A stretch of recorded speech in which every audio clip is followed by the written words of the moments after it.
E olha que interessante, né? É muito frequente os alunos conversarem comigo, assim, de graduação, né? A galera pega o perfil ali, manda uma pergunta, outra, às vezes pede uma ajuda, assim.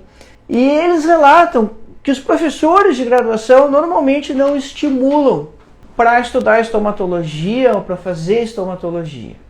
E a primeira pergunta que eu devolvo para essa galera, assim, quando o pessoal pergunta, tá, mas você perguntou para o professor de quê? Porque às vezes o cara tá perguntando para o professor que ele mais gosta, o professor que ele é o monitor da disciplina, e é um colega que infelizmente também não tem a vivência de fazer estomatologia no consultório, no dia a dia.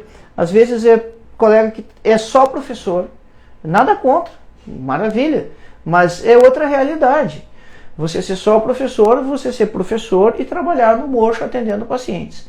Isso muda a leitura que você faz da profissão, e isso muda a leitura que você faz das diferentes especialidades, se você está focado só no ensino. São campos de batalhas diferentes. E é muito complicado, quem não leciona, dar opinião sobre como ensinar, e é muito complicado quem não está atendendo dar opinião de como é o mercado e como fazer esses atendimentos fora daquela especialidade que o cara é professor. E aí, então, normalmente, né, essa opinião é dada pelo colega que não está combatendo, ele não está envolvido no atendimento diário de pacientes em rotina de clínica, em rotina de consultório, em rotina de seja lá o que for, em rotina de mocho, em rotina de estar vendo pacientes que precisam da tua ajuda. E isso gera essa desconexão. Aí, além disso, você costuma ter uma carga horária muito restrita de estomatologia. No hospital que eu trabalho, eu recebo residentes, né, de diferentes áreas, né, a maioria deles são residentes da cirurgia bucofacial, mas também recebo residentes da saúde comunitária, da saúde coletiva. E aí, na saúde comunitária, o público a quantidade de residentes é maior, então vem gente formada em diferentes escolas, em tudo que é lugar. Eu não leciono mais graduação há muito tempo, eu lecionei graduação por 9 anos na minha vida profissional, mas já faz mais que isso que eu não leciono mais para graduação, mas adoro saber como é que está rolando. Porque eu sou um professor de graduação da época do currículo antigo. Depois veio um currículo novo para odontologia, para todas as escolas de odontologia, elas tiveram que mudar o seu currículo. E no tempo que eu lecionava, estômato já não tinha muito espaço, era um negócio meio complicado. Algumas faculdades tinham uma disciplina de diagnóstico e de semiotécnica ou semiologia, então 2 disciplinas, e isso era um luxo. Algumas disciplinas tinham essa de semiologia, semiotécnica, e aí uma de ambulatório, de clínica, para fazer diagnóstico. Isso era sensacional, porque os alunos saíam com uma visão clínica da história, e não aquele negócio ocasional, que você está fazendo clínica integrada, periodontia, endodontia, e aí aparece um caso lá no meio. O que normalmente acontece, né? Você vai mandar esse caso lá para a disciplina de patologia, lá para os professores de pato. Os professores de pato, eles não estão fazendo ambulatório. E aí vira um rolo.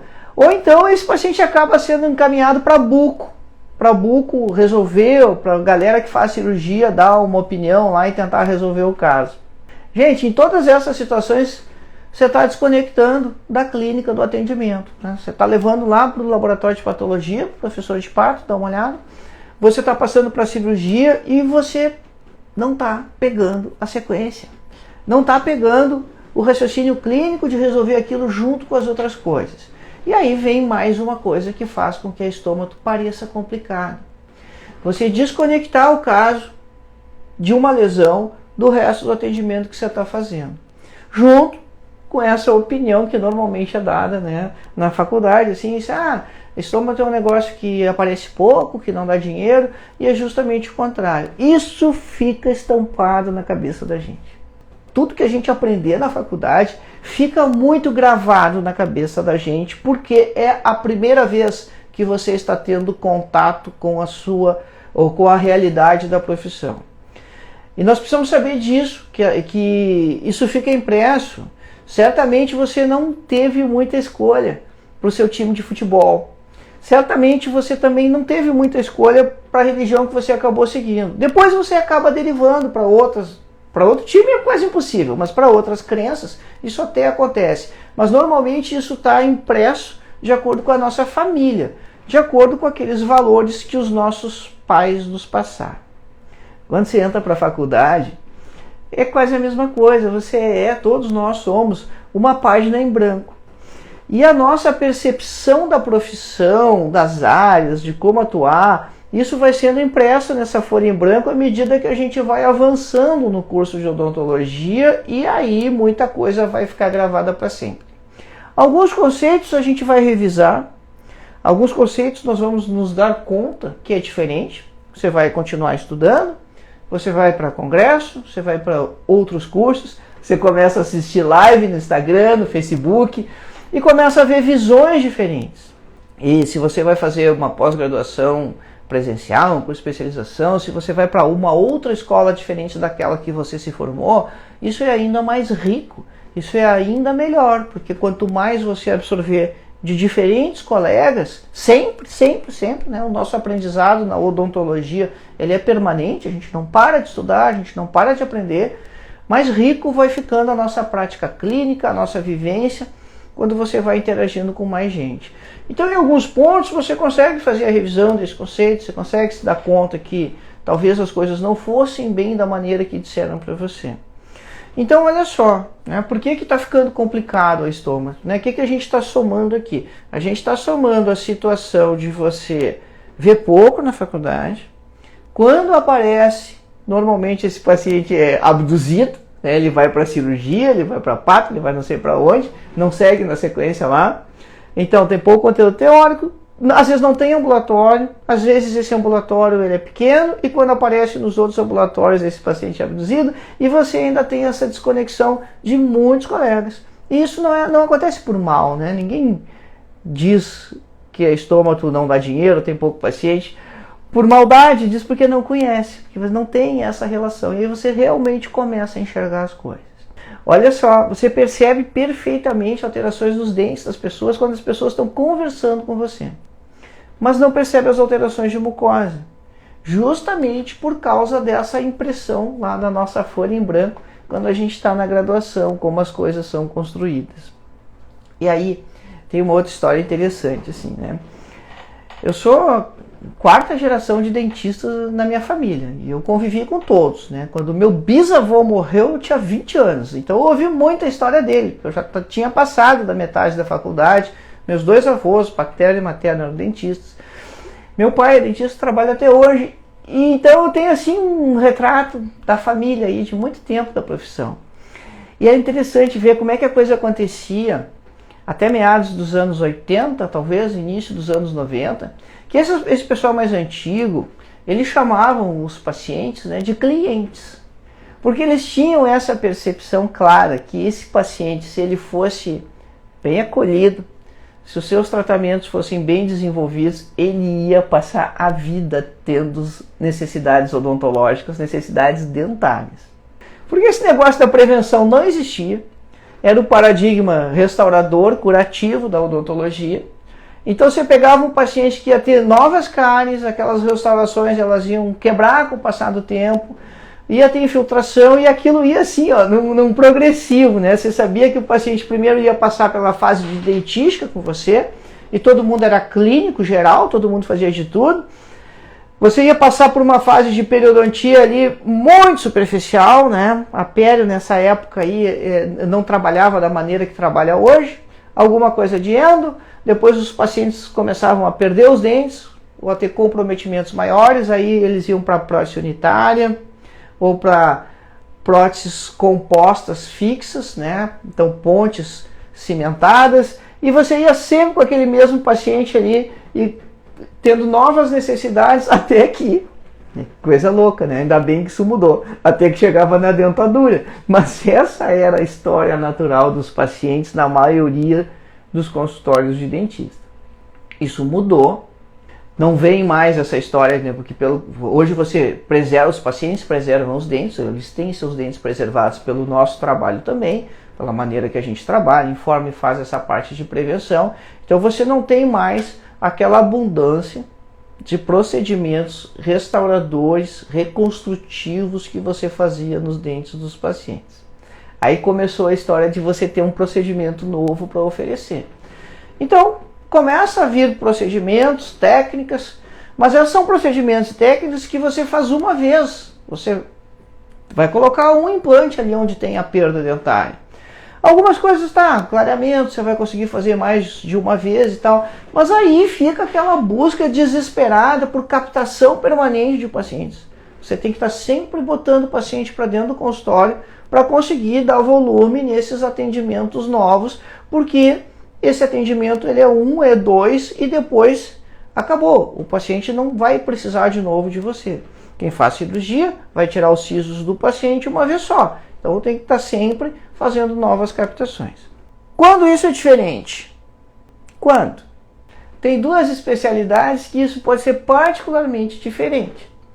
Para quem faz periodontia, então conhece bem essa realidade de vincular o paciente, de saber que o paciente tem uma doença crônica e que essa doença crônica, doença periodontal, vai precisar manutenção.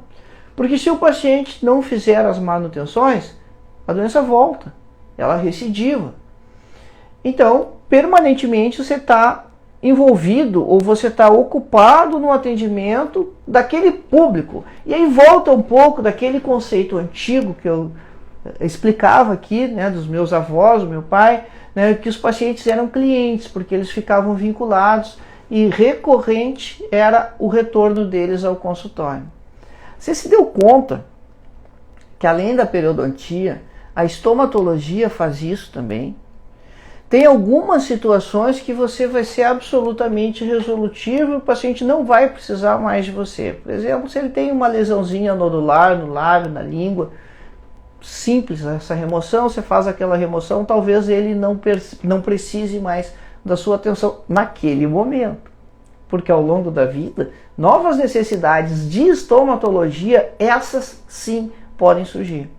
E tem um monte de coisa passando na cadeira que precisa acompanhamento, porque não vai ter cura, que precisa de prevenção para que a lesão não agrave. Mas a gente precisa enxergar isso, pessoal. A gente precisa primeiro saber como identificar essas alterações ali dos casos que estão na cadeira e como propor assim de uma forma clara, objetiva e íntegra para o paciente que periodicamente ele precisa fazer esses retornos com você. E, olha só, isso está lá no e-book gratuito lá, www.curartransforma.com.br. Baixa o e-book gratuito que isso está lá. Quando você cria esse esquema de acompanhamento, você ganha confiança. E aquilo que parecia um bicho de 7 cabeças, assim, que você imaginava assim, vou começar a ver essas lesões, eu vou ter que adivinhar diagnóstico. E não vai, à medida que você faz o passo a passo direitinho para fazer o diagnóstico, você simplifica as coisas, você descomplica a estomatologia. Qual é o problema? O problema é que essa bagagem da anamnese do exame físico não é uma coisa que está consolidada, aí você tem dificuldade de fazer. O que é difícil para nós fazermos, como dentistas, na odontologia? O que é difícil? Certamente cada um de nós aqui vai ter dificuldades diferentes no dia a dia do atendimento dos pacientes. Mas eu sei o que é difícil para cada um de nós. Sabe o que é difícil? Difícil, complicado, é aquilo que a gente faz pouco. Tudo aquilo que a gente só faz de vez em quando no consultório é difícil, é complicado porque a gente não tem rotina. Então quem nunca monta em articulador, quando tem que montar um caso em articulador, é um drama. Quem nunca faz raspagem subgengival e aparece um caso assim no consultório, manda o periodontista, a não ser que você seja o periodontista. Mas uma endo de molar, se você não é endodontista, não está acostumado com aquilo, você tem muita dificuldade para fazer. Então o que é complicado é aquilo que você não está acostumado a fazer. Qual é a diferença para estômato? E que não deve deixar ou ficar essa imagem de que estômato é complicado.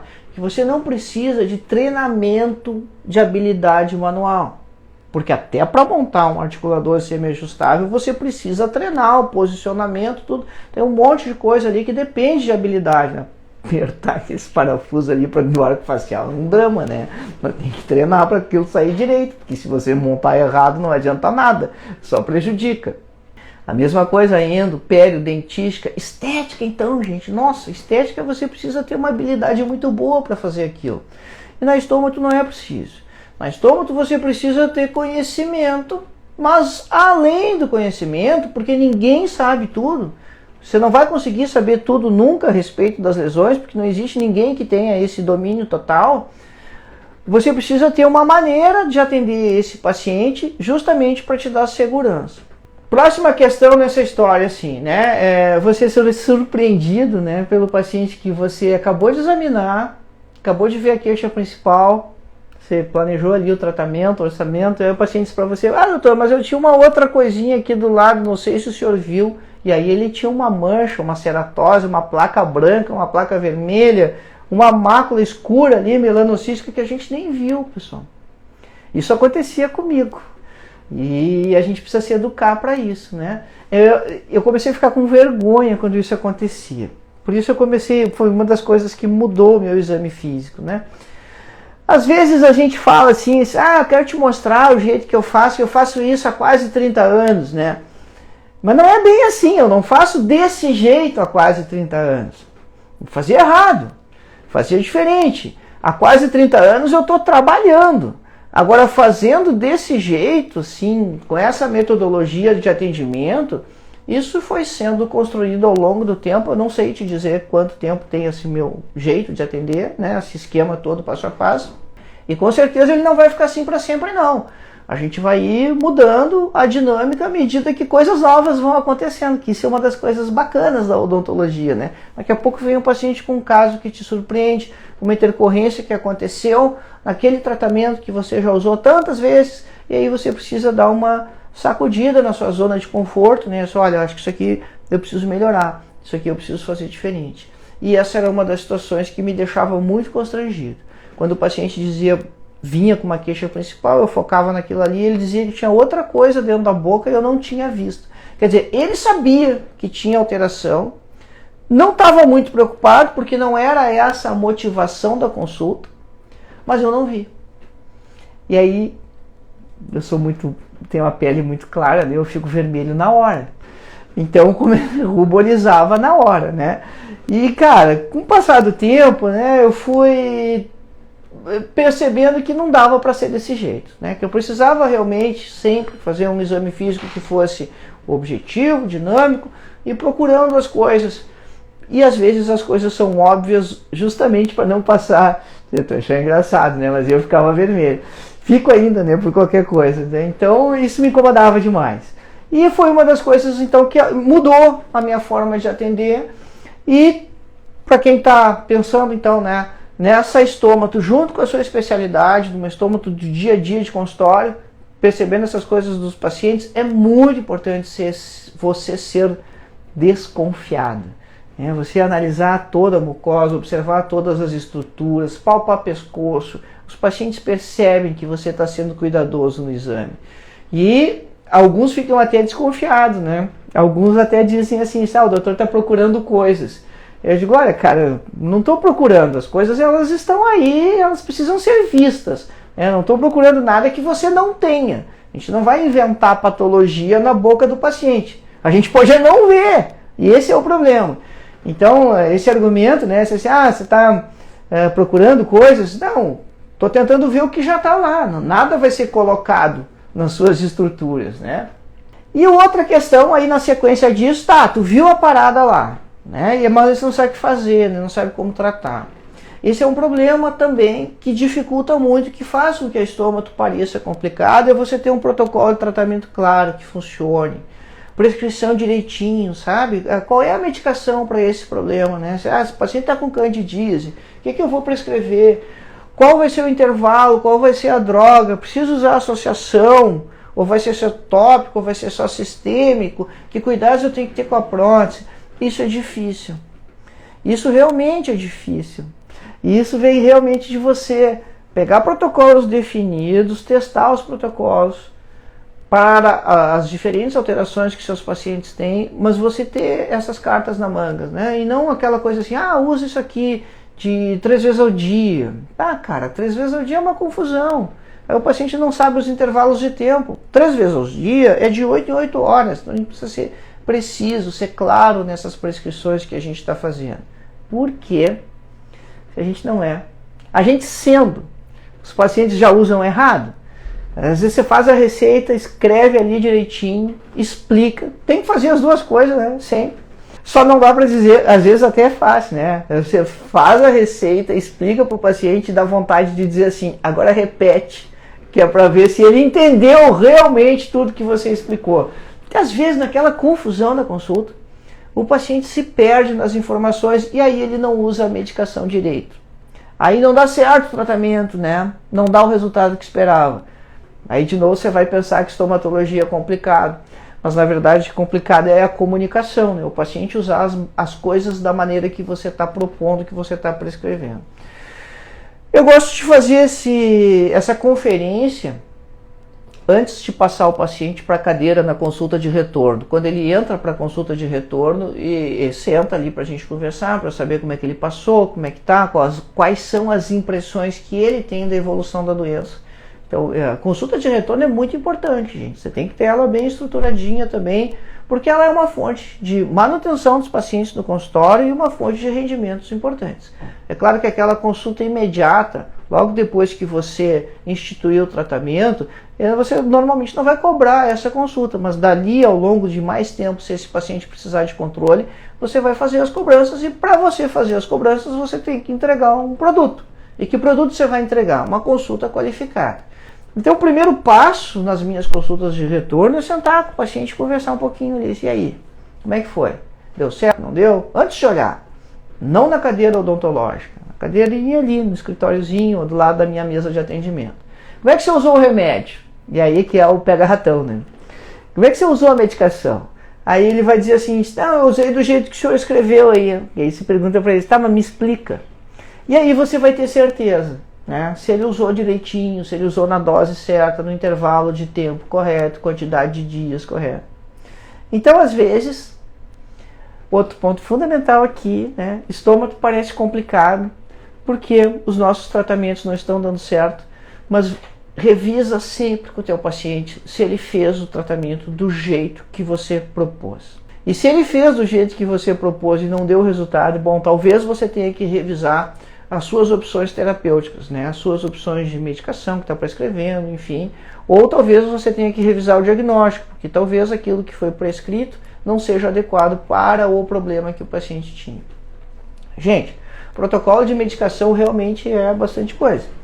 No curso Curar Transforma, lá Descomplicando a Estomatologia, tem uma aula específica ali só com o que eu uso para cada uma das doenças.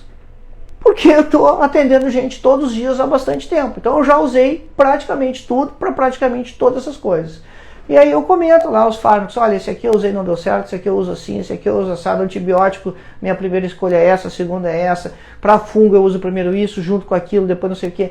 Detalhadamente cada uma dessas prescrições. E lá no curso tem um aulão, né, uma baita aula sobre esses protocolos de prescrição, justamente para que você tenha agilidade nisso, para que você seja efetivo nisso, né? Vai funcionar sempre? Talvez, né? Vai ter vezes que vai precisar de alguma adaptação. Mas vamos ver qual seria o pior cenário. O pior cenário de um caso que chegasse no consultório, assim, que vai fazer você pensar 2 vezes se você quer realmente se ocupar dessas coisas. Dá uma olhada nesse caso aqui. Primeiro assim, ó, às vezes a gente já apanha, né, toma um baile das coisas quando os negócios estão dentro da boca. Aí se tira para fora da boca e bota ali no lábio, né, que é para complicar mesmo, para deixar mais difícil a situação. O que você vai fazer com esse paciente? Como é que você vai começar essa história aí? Né? Por isso eu coloquei o pior cenário, porque com a mucosa a gente está muito mais acostumado, mas aí deu uma subidinha ali e entrou na pele. Né? Bom, passo a passo do processo diagnóstico é primeiro você fazer uma anamnese adequada, começa a conversar com o cara. E aí esse cara vai contar para você dos hábitos dele, vai contar tudo que ele já fez ou deixou de fazer no acompanhamento ou no tratamento dessa lesão aí. E você vai ficar sabendo que ele fez vários tratamentos diferentes, prescritos por gente de tudo que é tipo, menos profissionais da saúde. Então todas as comadres deram palpite, todo mundo da família deu palpite, ele tinha os seus próprios palpites ali e ele foi passando tudo que ele podia naquela lesão ali do lábio e aquilo só foi aumentando. Então você sabe um ponto importante aqui, aquele aspecto clínico está mascarado e aquela crosta que tem ali, ela não reflete o aspecto clínico da lesão. Olha só, raciocínio clínico, né? Primeiro ponto assim, ó, vamos separar as lesões, né? O que é aquilo ali? É uma úlcera, é um nódulo, é uma placa? Poxa, é uma úlcera. Tem supuração saindo dali, você pensar em algo infeccioso, tem dor? Não, não tem dor também, não tem supuração. Tem aquela história amarelada ali dessa crosta, mas esse negócio amarelado da crosta aqui, certamente é porque ele passou muitas pomadas diferentes aí em cima. Então você começa a fazer o raciocínio clínico, você começa a se afastar das questões inflamatórias. Aí faz a listinha de todas as pomadas que ele passou aí. Algumas vêm no bolso, o paciente adora trazer as pomadas no bolso, né?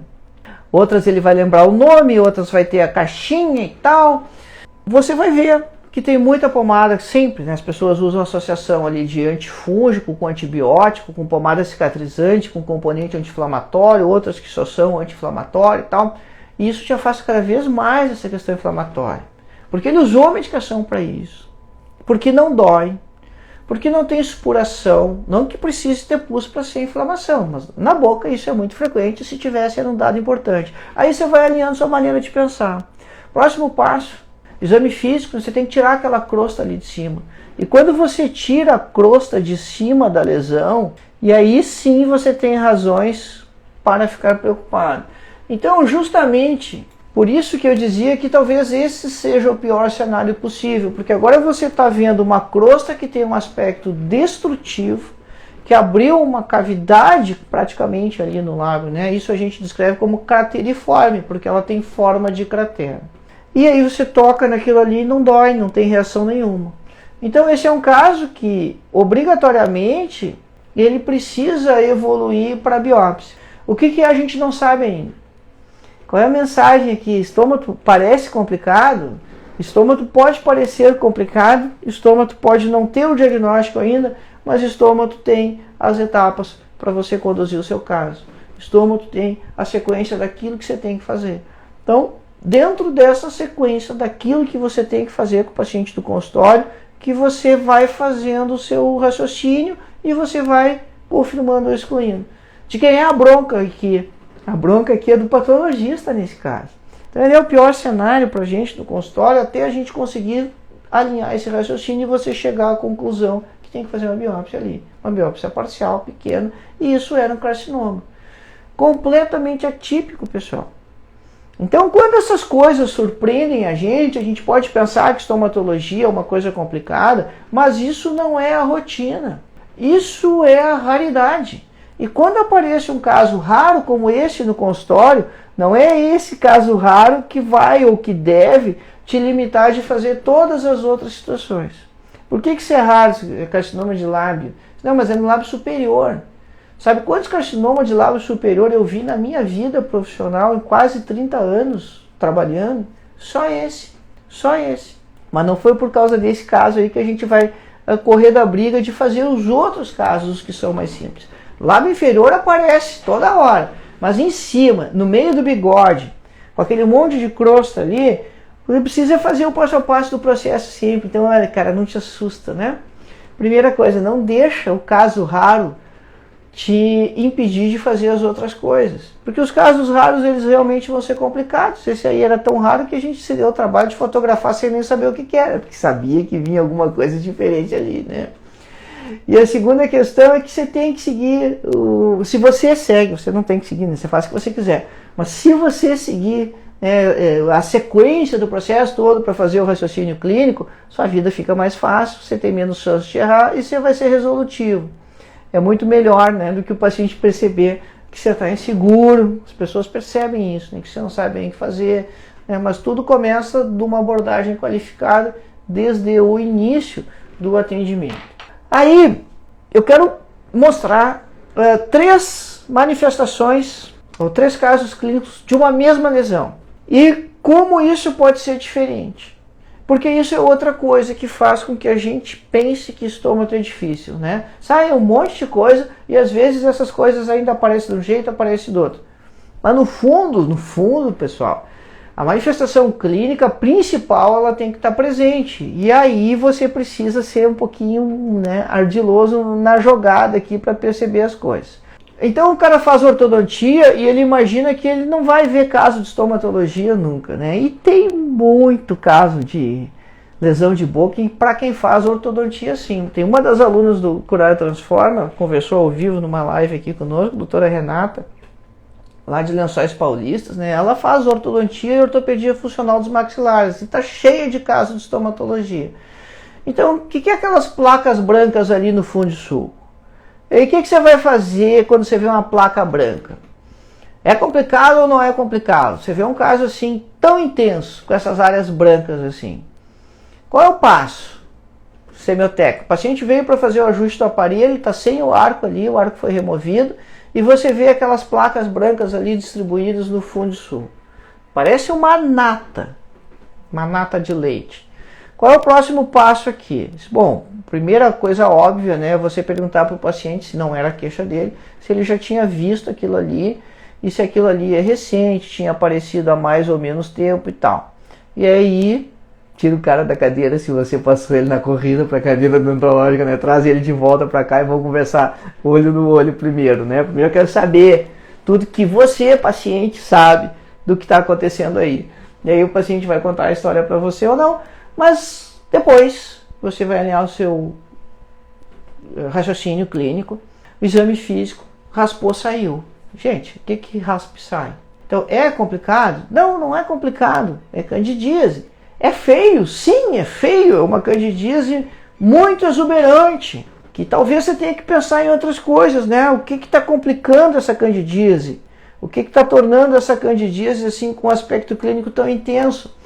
Mas fazer essa etapa do processo diagnóstico, isso não é complicado, porque você vai raspar, a lesão vai sair, raspou, saiu, deixou aquela areazinha sangrando ali, bem discreta, como se tivesse erosionado. Você tem que pensar em lesão fúngica, você tem que pensar em candidíase.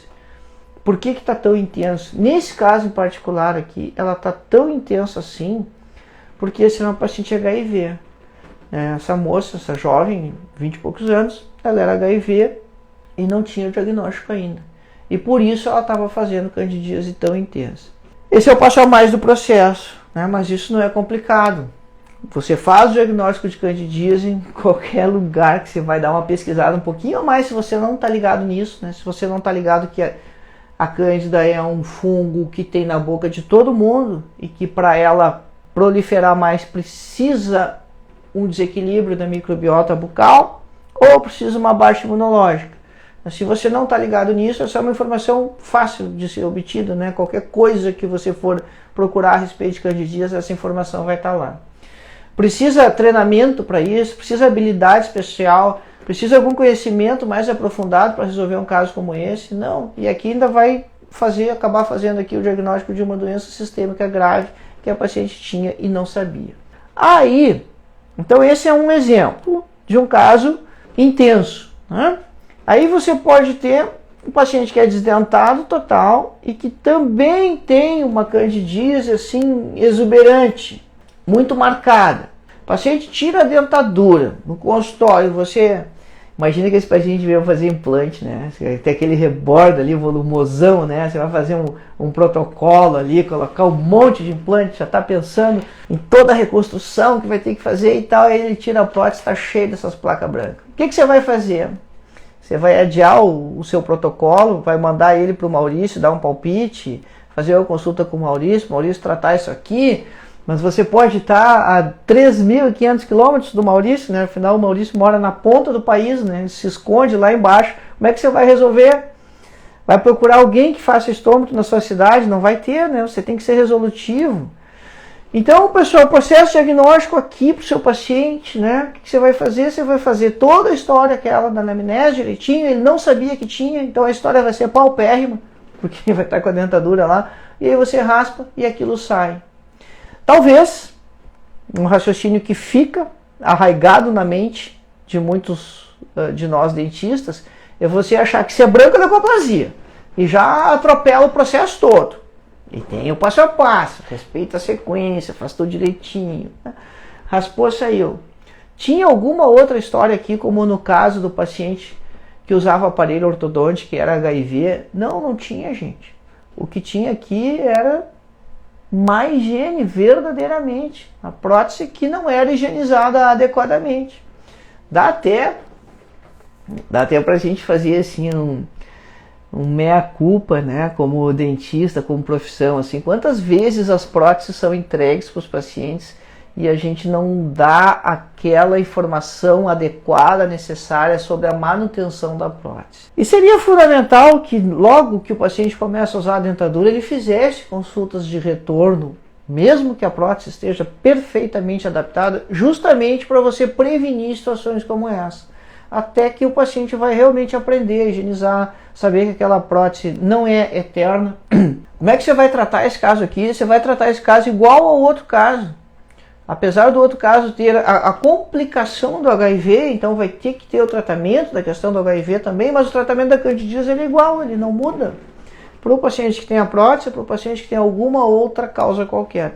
Então ela é intensa, ela é exuberante. Quem faz prótese, sem dúvida, talvez seja a especialidade que mais veja alterações bucais, principalmente por causa da prótese em si, né? Porque tem muita coisa que pode acontecer associada à prótese, né?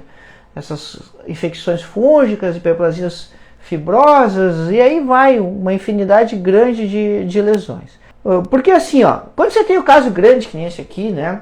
Aí tá, raspa ali, assim, o diagnóstico, ele até... Eu acho mais fácil fazer esse diagnóstico, porque o caso ele é intenso, né? Para não dizer bizarro, né? Tem tudo aquilo ali. E o paciente vai dizer que não limpava direito e vai ficar com vergonha da gente, mas sinceramente, né, pessoal? Se o paciente já perdeu todos os dentes, está usando dentadura, é porque a higiene bucal nunca foi algo que esse paciente fizesse de forma realmente adequada. E a gente esperar que esse paciente agora vai passar a ter cuidados de higiene bucal que ele não teve com os próprios dentes, com a dentadura, a gente está sendo ingênuo, pensando que isso vai acontecer. E por isso que você vê tantas alterações bucais associadas à prótese. E por isso que vem essa questão que eu comentei da gente fazer, né, um meia-culpa, assim, como profissional da área da saúde, se nós estamos sendo efetivos nessa história da informação quando entrega a prótese. E aí você pode ter casos aonde essa manifestação clínica ela não está tão intensa assim, como nesse caso aqui. E você fica até em dúvida. Existe um termo genérico quando você tem essas alterações aí, que é chamar essas lesões de estomatite protética, né? Estomatite protética é genérico porque envolve diferentes patologias. Você pode ter as reações alérgicas do acrílico e chamar de estomatite protética. Você pode ter candidíase e chamar de estomatite protética. Você pode ter essa candidíase fazendo a mucosa crescer ali. Isso a gente chama de hiperplasia papilomatosa. E de novo você chamar de estomatite protética. Mas é importante você estar ligado que estomatite protética, então, se refere a um monte de coisa. E é preciso separar, então, porque se você não separa essas estomatites protéticas, você vai tentar tratar tudo do mesmo jeito e não vai dar certo. Aí os casos curam, outros não.